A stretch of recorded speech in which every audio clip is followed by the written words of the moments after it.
अनिकेत आणि आरुषीचं लग्न धूमधडाक्यात झालं. संपूर्ण लग्न समारंभात आरुषी खूप खुश होती, कारण तिला तिच्या मनासारखा जोडीदार मिळाला होता. छोट्याशा गावात जन्मलेल्या आरुषीला नेहमीच असं वाटायचं की तिचा होणारा नवरा दिसायला हँडसम असावा, शिकलेला असावा आणि मोठ्या शहरात नोकरी करणारा असावा. घरात शिस्तीचं वातावरण असल्यामुळे आयुषीला कधीही मनासारखी हौसमौस करता आली नव्हती. मनाप्रमाणे वागता आलं नव्हतं. आता लग्न केल्यावर नवऱ्याबरोबर मोठ्या शहरात जायचं आणि तेथे मनात राहिलेली सगळी हौस पूर्ण करून घ्यायची, असं तिने ठरवलं होतं. आणि तिला मनासारखा जोडीदारही मिळाला. अनिकेत इंजिनियर होता. पुण्यात एका मोठ्या कंपनीत तो चांगल्या पगाराची नोकरी करत होता. तो एकुलता एक मुलगा असल्याने आरुषीला घरात कोणताही त्रास होणार नव्हता. त्यामुळे ती खूप खुश होती.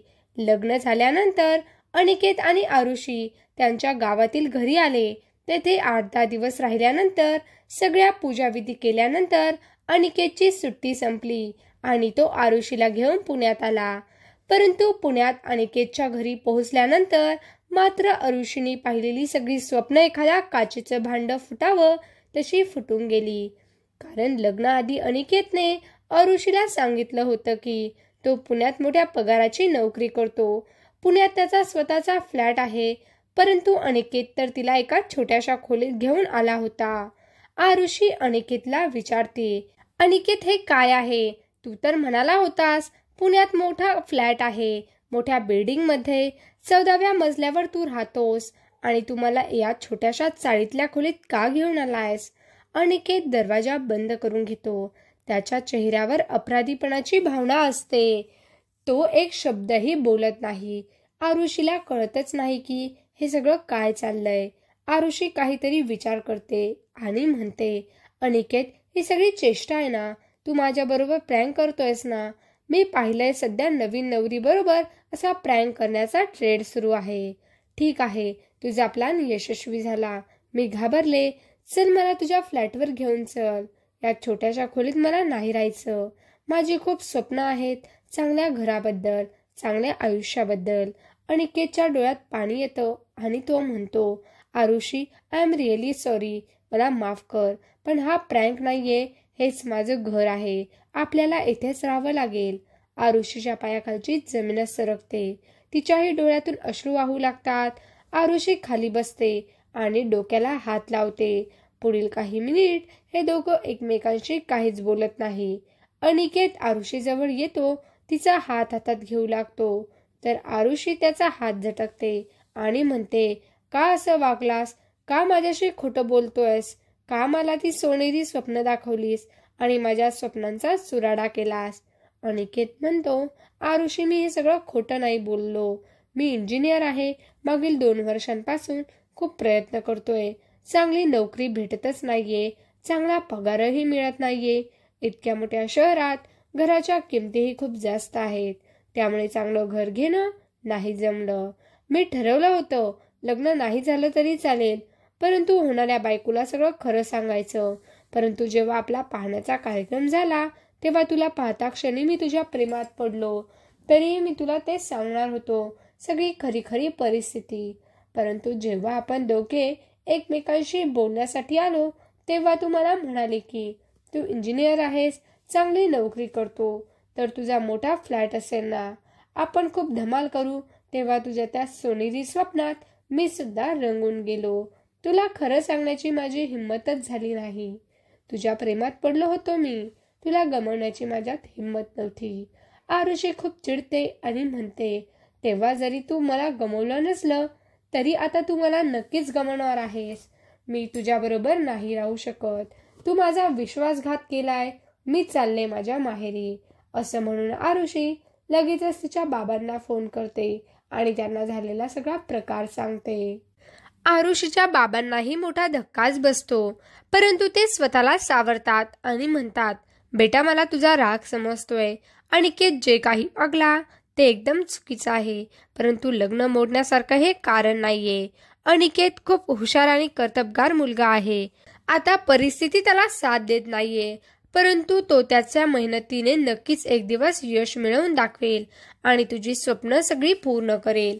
श्रीमंत मुलाशी लग्न करून ऐश करण्यापेक्षा गरीब मुलाशी लग्न करून त्याला साथ देऊन त्याच्याबरोबर श्रीमंत होण्यात खरी मजा आहे. याला तर संसार म्हणतात आणि मी तुला तसंच संस्कार दिलेत ना. पण आरुषी काहीही ऐकून घेण्याच्या मनस्थितीत नसते आणि म्हणते, बाबा मला काहीही ऐकून घ्यायचं नाहीये, तुम्ही आत्ताच्या आत्ता मला इथे घ्यायला या. परंतु आरुषीचे बाबा म्हणतात, नाही बेटा, मी तुला घ्यायला नाही येणार. तुला आता अनिकेत बरोबरच संसार करावा लागेल. आज तुला माझ्यावर राग येत असेल, परंतु एक दिवस माझा निर्णय तुला एकदम योग्य वाटेल. असं म्हणून आरुषीचे बाबा फोन कट करतात. आरुषी ढसाढसा रडू लागते.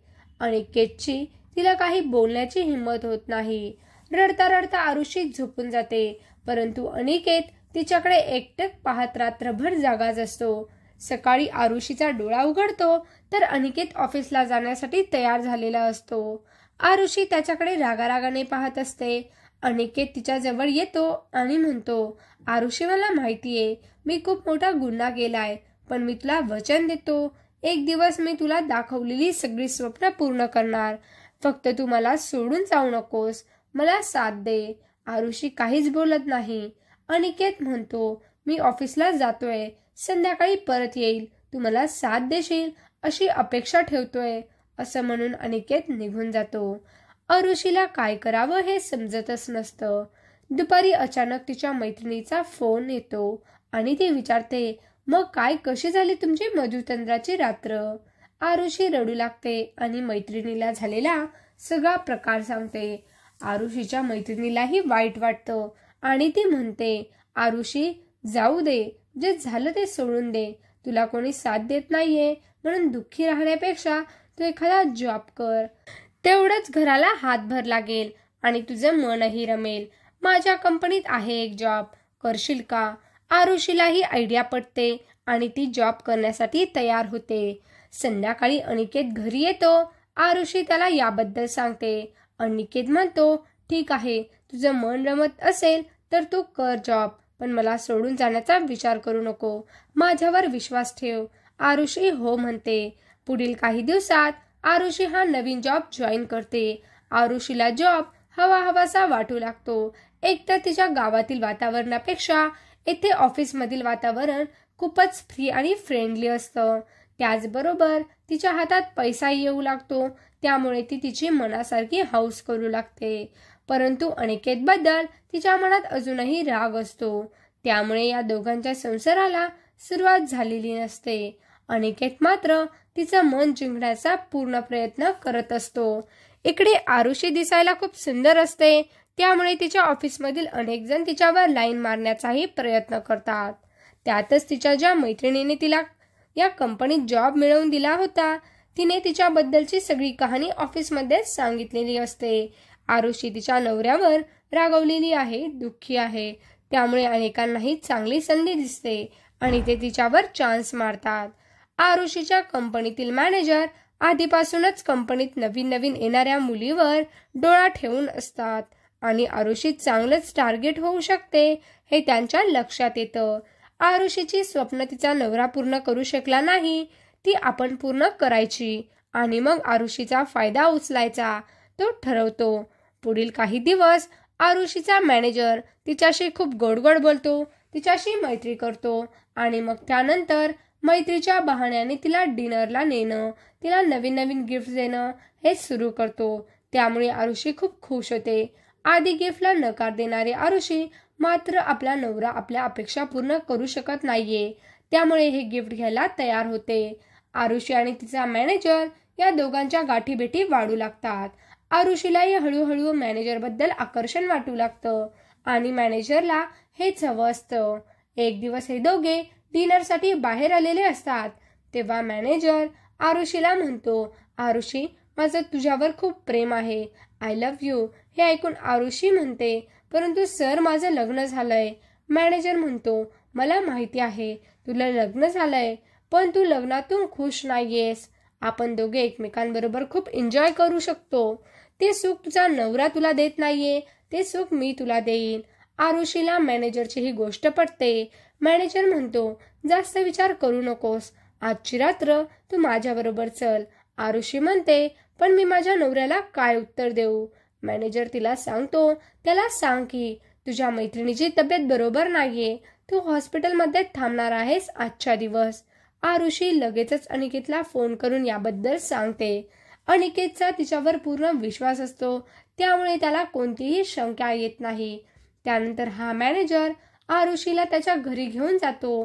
तेथे गेल्यावर तो आरुषीचा जवळ येण्याचा प्रयत्न करतो, तिचा फायदा उचलण्याचा प्रयत्न करतो. परंतु जेव्हा आरुषी डोळे बंद करते तेव्हा तिच्या डोळ्यासमोर अनिकेतचा चेहरा येतो. अनिकेत आपल्यावर किती प्रेम करतो हे तिला आठवतं.